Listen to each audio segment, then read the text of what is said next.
Oi, pessoal. Você já parou para pensar como que a vida se organiza? Desde uma bactéria invisível até uma onça pintada na floresta.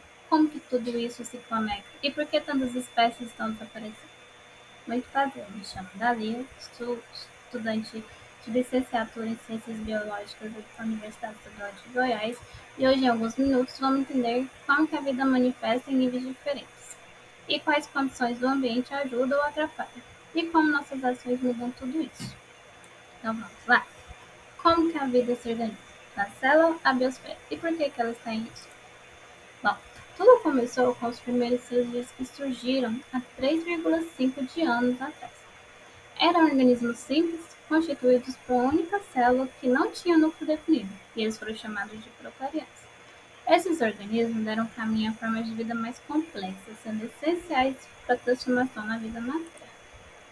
Segundo a teoria da evolução, substâncias químicas existentes na Terra primitiva teriam reagido entre si, originando moléculas orgânicas cada vez mais complexas, e teriam sido precursores dos primeiros seres vivos. Durante esse processo evolutivo, surgiram as células eucariontes, permitindo o desenvolvimento da diversidade biológica hoje. Nessa imagem, a gente pode ver a história da vida na Terra desde o período geológico até a chegada dos humanos. Mas quais são os níveis de organização dos seres vivos? Partindo da célula, considerada a menor parte de um ser vivo, até chegar no conjunto de todos os ambientes onde há vida na Terra. A célula é a unidade básica da vida e ela pode ser unicelular ou pluricelular. Das células, formam os tecidos, que são um conjunto de células semelhantes que realizam a mesma função, como por exemplo o tecido conjuntivo, que conecta e sustenta outros tecidos, como os ossos e o sangue. Assim, dos tecidos se organizam e formam os órgãos, como por exemplo o coração. E o conjunto de órgãos que trabalham juntos para uma função específica é chamado de sistema, por exemplo, sistema digestório, sistema nervoso. E do sistema forma um organismo, que é o conjunto de todos os sistemas que formam um indivíduo completo, que é capaz de realizar todas as funções, como por exemplo uma planta, um cachorro.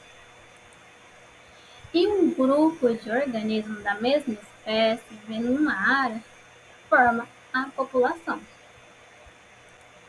E várias populações de diferentes espécies que vivem e interagem em um mesmo local forma a comunidade.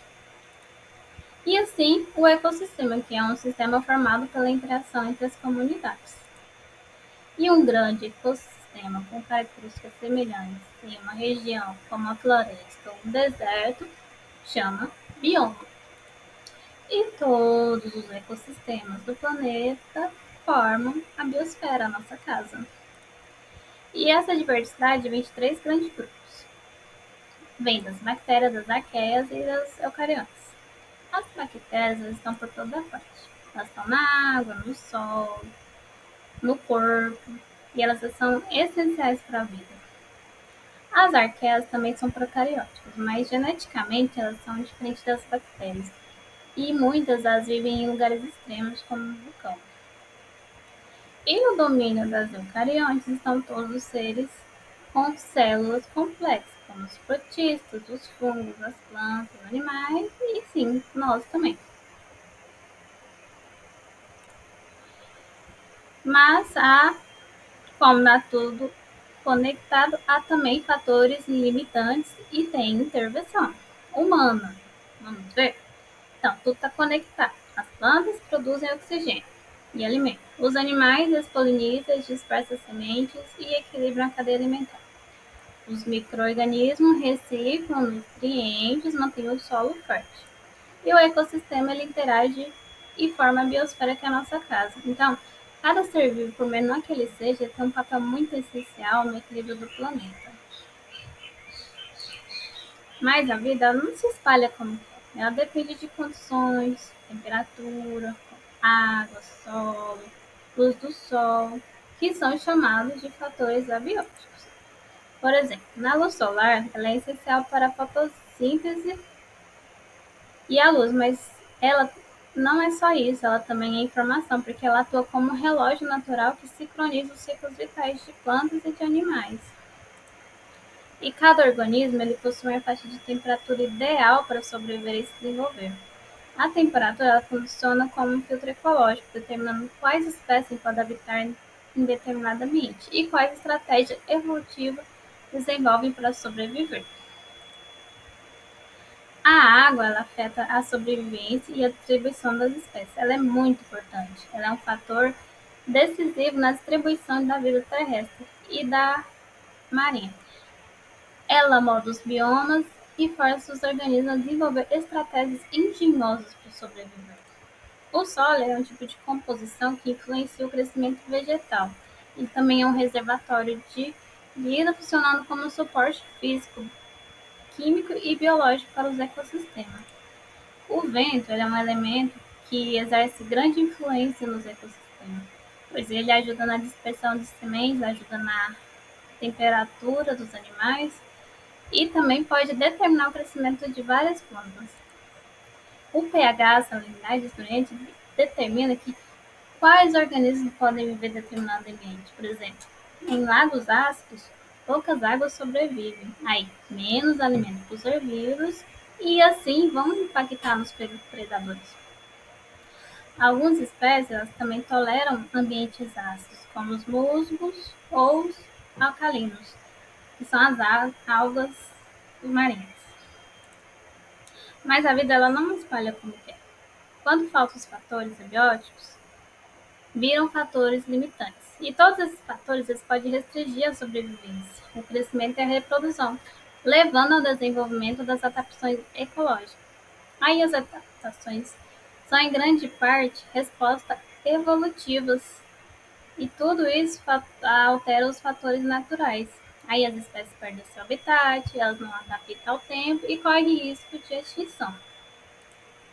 Por exemplo, no cerrado, o solo é pobre de nutrientes, então as plantas desenvolvem raízes profundas. E isso é uma adaptação brilhante. Mas e quando o ser humano entra nessa equação?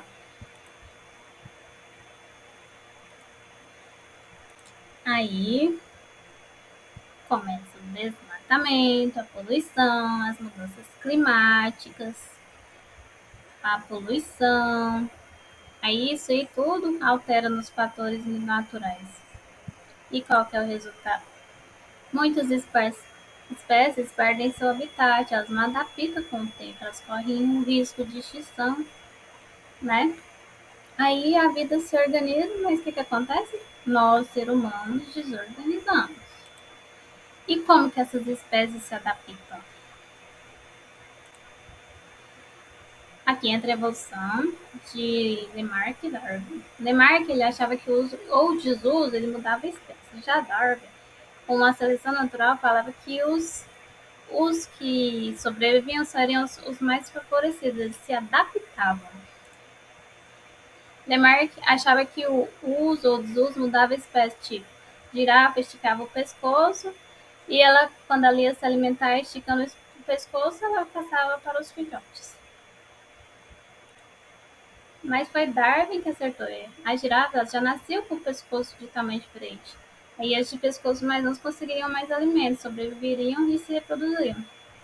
Assim, chamando de seleção natural, que é a base da biologia moderna hoje. Aqui está um exemplo de seleção natural, sobrevivência, no deserto gelado, no gelo, no ambiente de neve. Aqui os mamíferos, um é branco e um é preto. Assim, o branco se camufla melhor, porque é na neve, e o que está com a pelagem mais escura fica mais. É, como é que eu posso dizer? Fica mais suscetível aos predadores. Então, resumindo, a vida se organiza em níveis, depende de fatores ambientais e a evolução permite adaptação. Mas não dá para adaptar rápido se destruir tudo. Cada vez que a gente protege uma nascente, uma árvore nativa do cerrado, a gente está protegendo níveis inteiros de organização da vida. Cada coisa que a gente escolhe influencia na natureza e, por fim, na nossa vida. A vida está na mão da gente e depende de pequenas escolhas. E pequenas escolhas, ela gera grandes efeitos. Então, se a gente fazer pequenas coisas na nossa própria casa ou na nossa vida no cotidiano, como coletar lixo, descartar corretamente, preservar as nascentes, matas ciliar, evitar incêndio.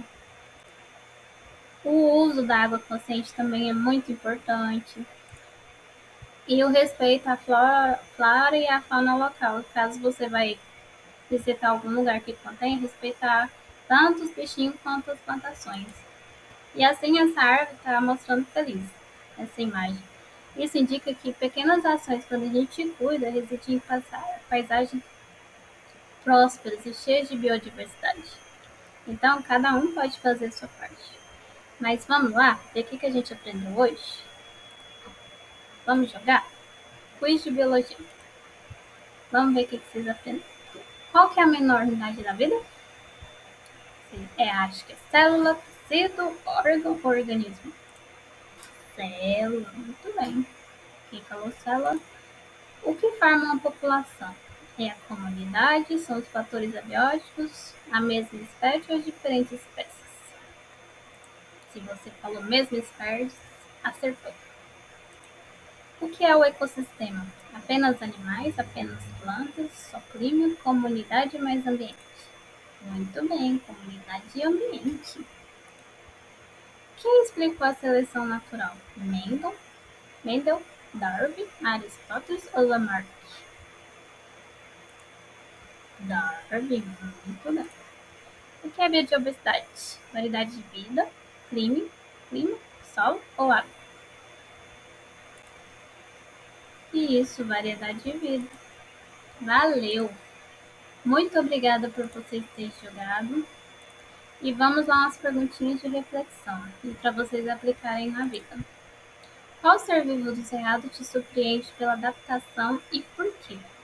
Cite uma ação humana que pode desorganizar a vida nos ecossistemas. O que você pode fazer para ajudar a preservar a biodiversidade? Vocês podem escrever bem nos comentários aí abaixo. Deixa aí que eu vou ler todos.